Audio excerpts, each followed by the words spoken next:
Hi everyone, I'm Rosie Roselle with Calle Ocho News, bringing you the voices shaping Miami-Dade County and South Florida. Sitting here with me is none other than the local superhero, Commissioner, You're too kind. Commissioner Danielle Cohen Higgins. Thank you, Rosie. Commissioner, today is the launch of your campaign. We're back at it. What does this moment mean to you, and what are you most focused on as you move forward? Well, thank you for having me. It's always a pleasure to see you and your beautiful face and allow us to share your beautiful platform with your audience and allow us to share our vision for Miami-Dade County and South Dade in particular. This is my second raise. I was appointed in 2020, elected in 2022, and already we are gearing up for our second run to serve the amazing residents of District 8. And listen, South Dade has so many changes happening, so much development and growth, so many environmental issues. South Dade deserves and needs a strong champion, someone who was born and raised here, someone who has been a voice for them, someone who has fought for them. That is me, and so we're very excited to kick off our campaign. The election is August 18th. Speaking of fighting, I mean, you guys need to see this woman at the commission meetings. That's why I call her a superhero, because I have yet to see something else to compare her to. Thank you. But anyway, we'll get on with it. Let's talk about HB 399 and the famous UDB, a hot topic in Miami-Dade County. You recently took a position on UDB expansion related to HB 399. Why is protecting how Miami-Dade handles the UDB decisions so important right now? You know, listen, Miami-Dade County is unique and special for so many reasons. And if you're like me and you're born and raised here, you've seen the changes through the years. And I don't need to tell your audience, you know that we are such a special and an extraordinary community. What is not so intuitive, however, is the fact that we are flanked by two extraordinarily beautiful and precious environmental gems, i.e. the Everglades and Biscayne Bay. And that urban development boundary is extremely important to us here in Miami-Dade County to not only control urban sprawl, i.e. how we grow as a community and where we're going to place development, but also to protect our natural resources in our environment, i.e. our drinking water, right? And so the urban development boundary is something that I have fought to protect literally since day one that I have been in office. We have had many battles over the urban development boundary, and I'm always the one championing on that dais saying, hold the line. And so House Bill 399 came down in our Florida legislature this year by our friends in Tallahassee, and they wanted to say, hey, listen, Miami-Dade County, we're going to tell you that in order to move the urban development boundary, you no longer need 9 votes, which is a supermajority. We have 13 commissioners.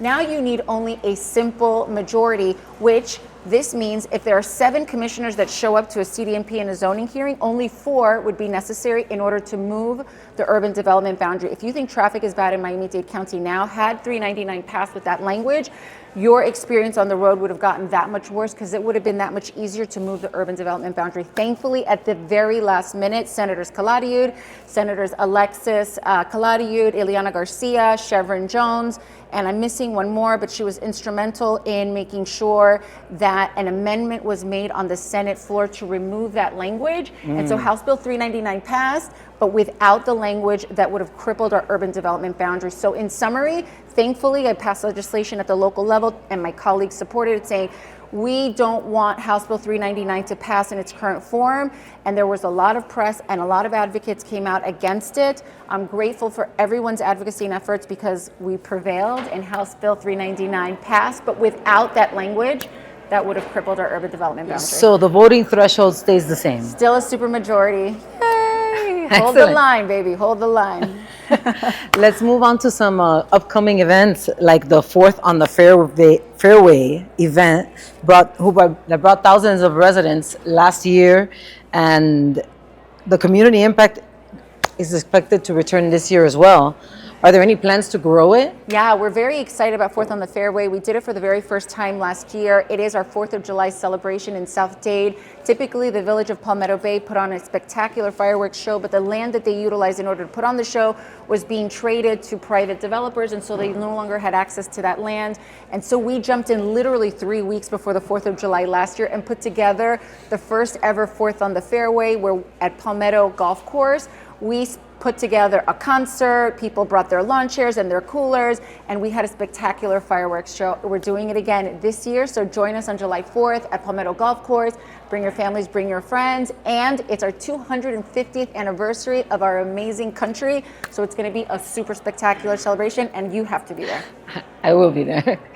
Let's talk about the airport, Miss Higgins. Yay! As Or not. I know. We have high hopes for our We airport. do. Okay. Let's keep hope alive. As chair of the airport's committee, you've been involved in several improvements.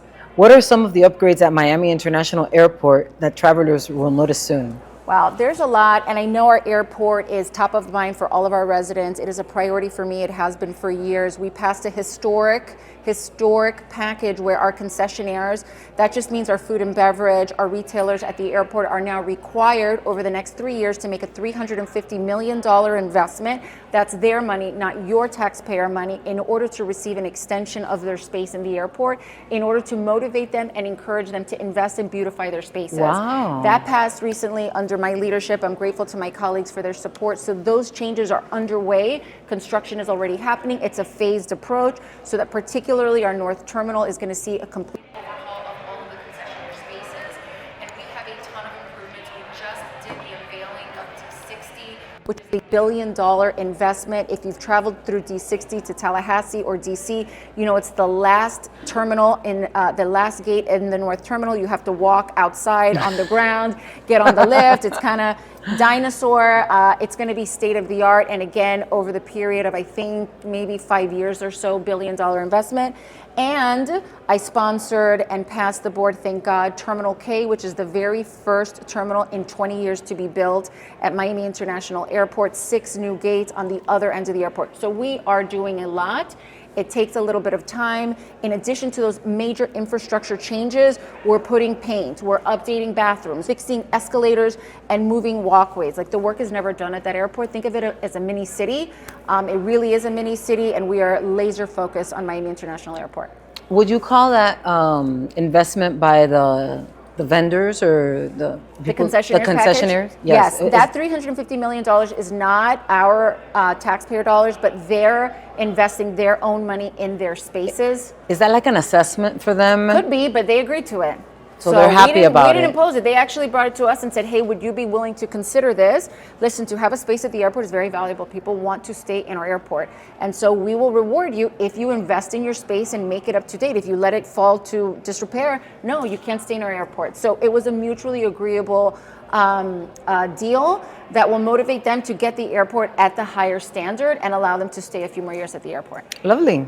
Let's talk about Safe Spaces. Yay! Your Safe Spaces and Safe Summers programs have now been running for several years. What impact have these initiatives had on youth and families? So Safe Spaces and Safe Summers is a program that we created when we first came into office. I've been in office 5.5 years now. And during the summer, when I was a kid, my mother didn't have money to put me in fancy summer camps or sleepaway camps. I always went to summer school. And so I was one of those kids that didn't have the resources to go to camp full time. And so we created Safe Summers and Safe Spaces in order to allow students in South Dade and District 8 to have access to full-time summer programming and during the school year after school programming. And different organizations will apply for grants to allow students to have the access to their programs that their parents can't otherwise afford. So every year, approximately 300 students are recipients of the grants that we offer through our district office called Safe Spaces and Safe Summers. Wow, congratulations on helping the community. You. Yeah, getting the kids busy, occupied, and off the streets. Naranja Lakes. Naranja Lakes. You recently brought forward changes related to the Naranja Lakes CRA. What was the goal behind that decision, and how will it benefit the community? Listen, I am a big supporter of CRAs in our community. We have 14 of them in Miami-Dade County. Of the 14 of them, 10 are managed by the local elected officials, i.e. the City of Miami, City of Miami Beach, Homestead, etc. There are 4 that are citizen-led boards, i.e. the board is made up of not people who have run for office elected by the people. Naranja Lake CRA is the largest municipal CRA in Miami-Dade County.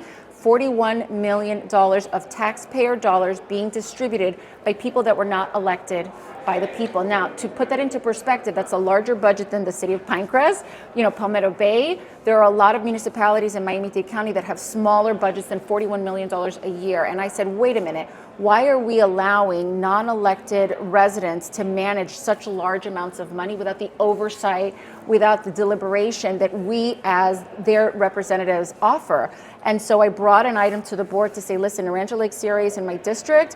I really want to see slum and blight, which is the requisite in order to have a CRA. A CRA is a community redevelopment agency. And what happens is any growth in the tax rolls, a certain percentage of that growth goes in automatically into a pot of money, and that money gets reinvested right back into that community. And I said, listen, we, the elected commissioners in the area and the entire county, are the best ones to manage that $41 million, especially since we are in such a tough and tight budget season. We need to have oversight of these dollars more than ever before. And so thankfully, with support of my colleagues, we did not end the Naranja Lake CRA. We just brought the voting body to the Board of County Commissioners where it should have been, which is consistent with the vast majority of other CRAs, not only in Miami-Dade County, but in the entire state of Florida. So you took away basically the power from them directly? The local citizens governing the $41 to bring it to the people that you elected to manage taxpayer dollars. And I thank my colleagues for their support. Smart move. As you launch your campaign now, what's the biggest priority you want residents to understand right now? We are going to enter a very difficult a very difficult financial climate in Miami-Dade County. If you think $400 million last year was a problem, we are bracing for a $990 million impact should property tax reform pass at the state level, and we are fully anticipating that it will pass at the state level. So, right, we need local elected officials who know what they are doing, who know how to manage money, and who have the experience to make very tough decisions, because tough decisions are coming. So I just want everybody to be aware of the fact that property tax reform, it's on its way, and we as local elected officials have to start getting prepared to make very significant changes to our budget. How do you feel personally about the property tax? That's an excellent question. I strongly believe that if you are over 65 and you have a homestead property that you have fully paid off, that you have no business continuing to pay property taxes to the government. It makes zero sense that you have to continue renting your property essentially from the government when you have paid it off in full. So that section of property tax reform, I fully support. However, the proposal is far more sweeping than that. So we'll see where the pendulum lands on property tax reform in Miami-Dade County and throughout the state of Florida. You heard that here on Calle Ocho News. Thank you for watching. Stay connected with Calle Ocho News for more coverage across Miami-Dade County. Thank you for the opportunity, Rosie. Stay blessed, everyone.